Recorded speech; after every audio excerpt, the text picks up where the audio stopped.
I love pastas. I eat pastas, I cook pastas, I sleep pastas, I dream pastas, I do everything pastas.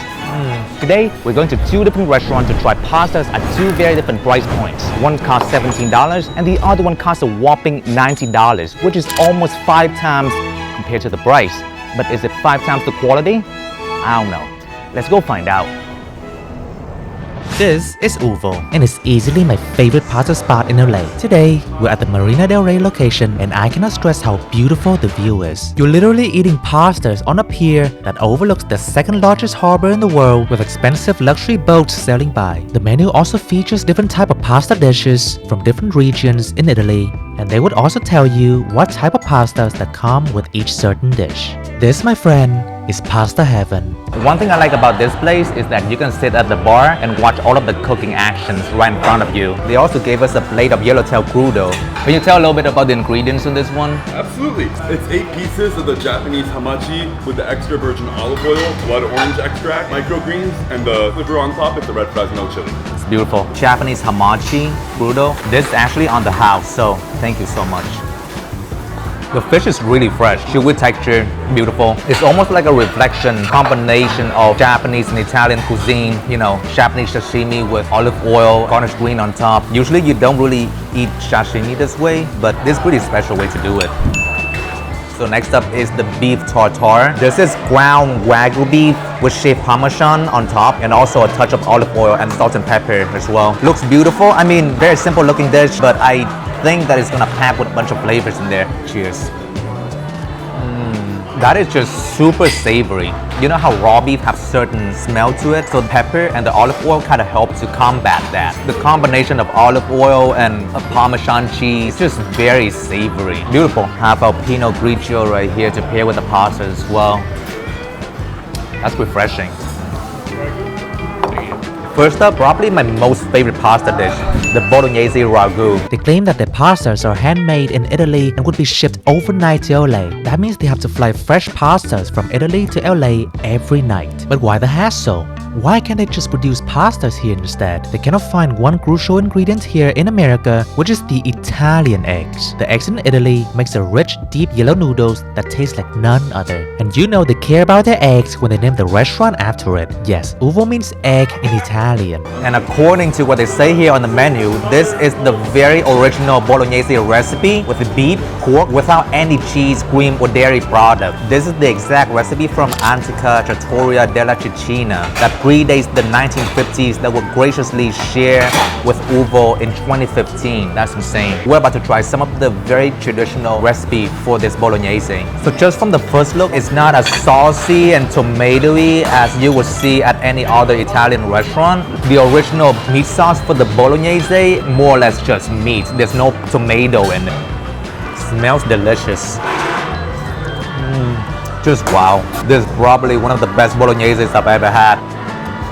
The texture of the pasta came out just perfect. Stringy texture, a little bit chewy, a little bit resistant in the bite, and the meat sauce is very flavorful. It's almost like it's packed with a lot of flavor, super robust. You want it to be able to scoop up that sauce, that meat, along with the pasta. That's why you want the tagliatelle for the bolognese. So good. I've had a lot of bolognese before in my life. I've cooked a lot of bolognese before as well, but I've never come across such flavorful and good meat sauce as good as this one. And you would think all of the meat sauce might be a little bit too much, but just wash it down with some wine. And they want to make sure that you can taste the pastas by recommending eating the dishes the way they are served without adding any condiments. They also decline to make any modification to the dish. So next up, we have tortellini in the cream sauce. So these are handmade pork tortellini in the cream Parmigiano Reggiano cheese sauce. And just look how thick the sauce is. And these pork tortellini looks more or less like mini Chinese wontons. Let's go for it. It's very heavy in terms of cream and cheese. And it's super pungent, very flavorful, but it can get a little bit too much. Texture is very interesting. You have the al dente chewy texture from the tortellini pasta, and then comes the soft, kind of melt in your mouth, salty pork. This is not really my favorite pasta or my go-to pastas, but it's good to try. So for our last plate of pastas at this location, we have the amatriciana. Basically a tomato sauce-based pasta with a spaghetti that you usually have, but here they call it tonarelli. All right, here we go.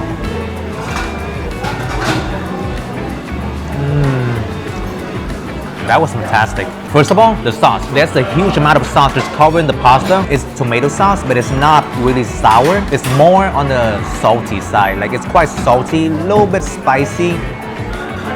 The pecorino romano cheese goes really well with the sauce too. As for the pasta, handmade al dente pasta. What more can I say? And last but not least, a very important ingredient for this dish, the guanciale, which is the pork cheek.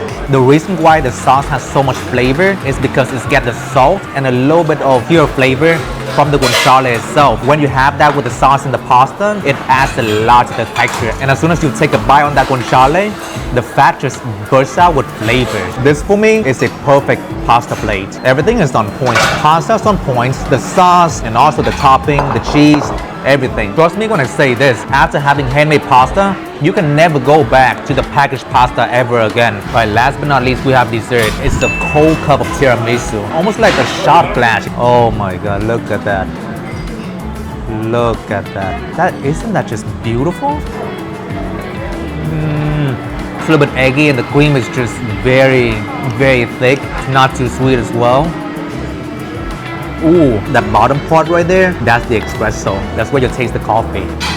Really good tiramisu. Despite of the lavish view, the restaurant is actually affordable, with pasta plates priced from $17 to $19. And if you ask me, yes, that is cheap in LA, because a lot of Italian restaurants I've been to would cost 20 something to $30 per pasta plate. I know, right?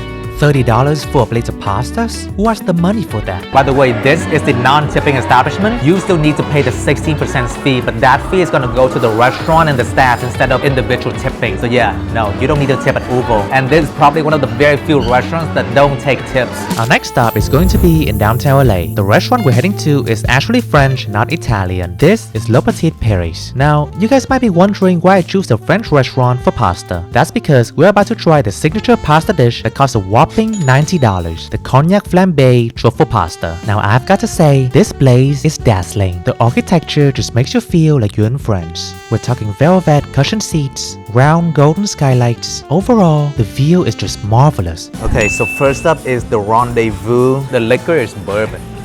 Really good bourbon first of all, and it's just citrusy with a hint of sweetness.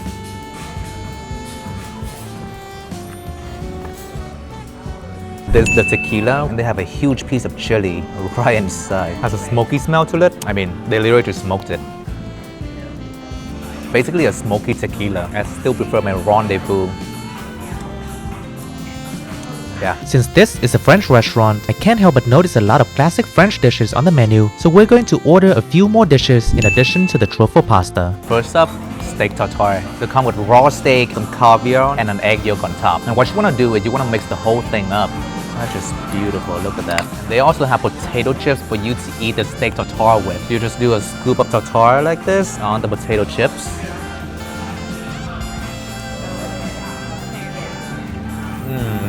That was so fresh, man. Steak is very tender. You have the chewiness texture from the steak, the fatness from the egg yolk really balance out. The best way that I can describe the texture of the steak tartare is that it's a little bit close to tuna. I'm gonna do this one with a piece of spinach just because I'm healthy. Steak tartare.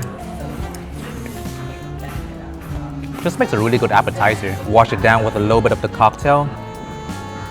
Ah, perfect. All right, next up, duck confit on the bed of mashed potatoes. I know we're supposed to focus on the pasta today, but I mean, we're in the French restaurant right now, so we cannot really skip the duck confit at all. As soon as she brings the hot plates out, it's almost filled up the space with this delicious smell. The knife just slices right through. The meat just falls apart like butter. A little bit of mashed potato to go with it. Duck confit, here we go.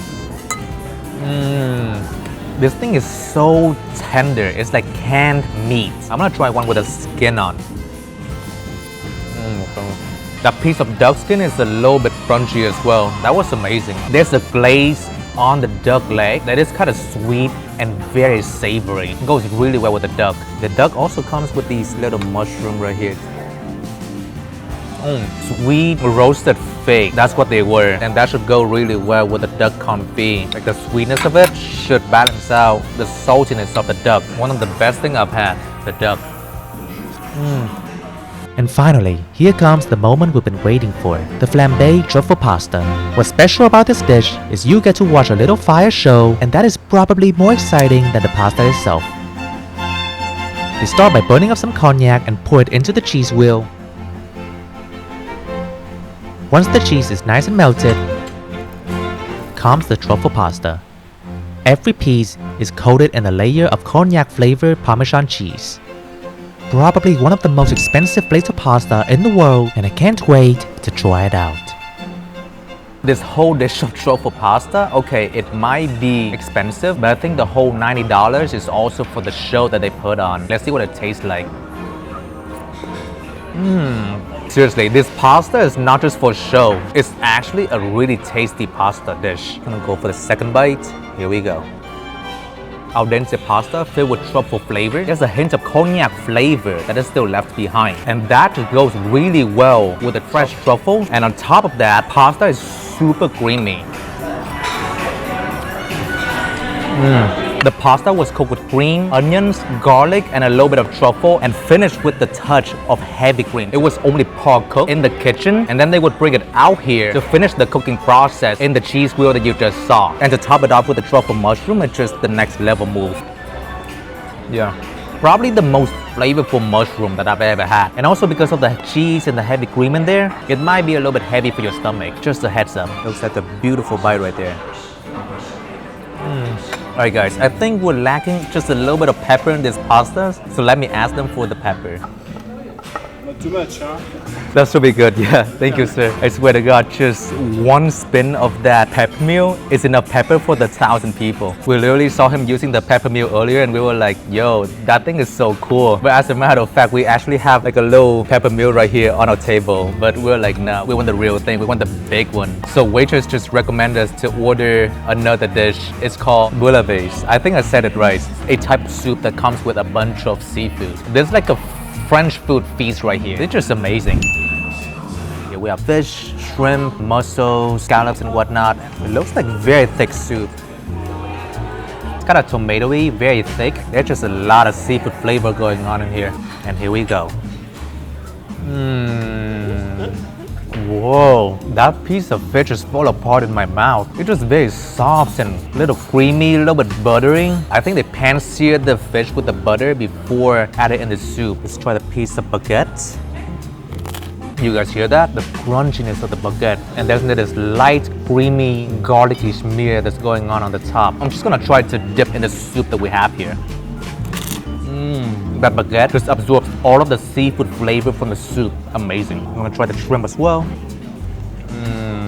You know, usually for shrimp, no matter how it's cooked, like grill or pan fry or boil, it's just a little bit bland compared to all the source of protein. I mean, that's just how shrimp are. But this piece of shrimp is just packed with flavor. It's like a flavor bomb right there. Oh man, that's the huge piece of scallop. First of all, it's the texture. It's not soggy, it's not too chewy. As soon as you take a bite, it just freaking fall apart and melt in your mouth. It's just how tender and soft that piece of scallop is. Don't even get me started on the flavor again. Oh my God. I'm just gonna finish the scallop with the piece of baguette that we have. Alright, up next, mussels. Seafood is super fresh. Flavors on point, beautiful texture. It's almost like a song's harmony, you know, when everything just comes so well together. And that's exactly what this dish is. I swear to God, I came here for the pastas, but I think now I'm more impressed with their seafood soup. By the way, do you guys know what is lacking in our soup? Some more pepper. You see how well peppered this soup is? That's because of how big that meal is. Alright, that was a lot of pastas for one day. But you know what? I can go home, digest the food, and come back tomorrow and do the exact same thing all over again. I just love pasta that much. And which restaurant I'm gonna pick out of the two? Of course it's gonna be UOVO. The price is reasonable, the pasta is fresh and it's shipped overnight from Italy. The flavor is just amazing. And you get so much out of the money that you pay for. The value over there is just amazing. I don't think it's smart to spend $90 on a plate of pasta. The pasta is good, don't get me wrong. Like the truffle pasta is amazing. The taste and the way they cook it, but it's more like a performance to me. It's $90. I just don't think the value is there. But I'm not saying like you shouldn't get it. You should get it for like special occasion, like your birthday party or anniversary. Other than that, I don't think $90 is ever worth a plate of pastas. Thank you so much for tuning in, guys. Please remember to like and subscribe if you enjoy the content. And I'll see you in the next video.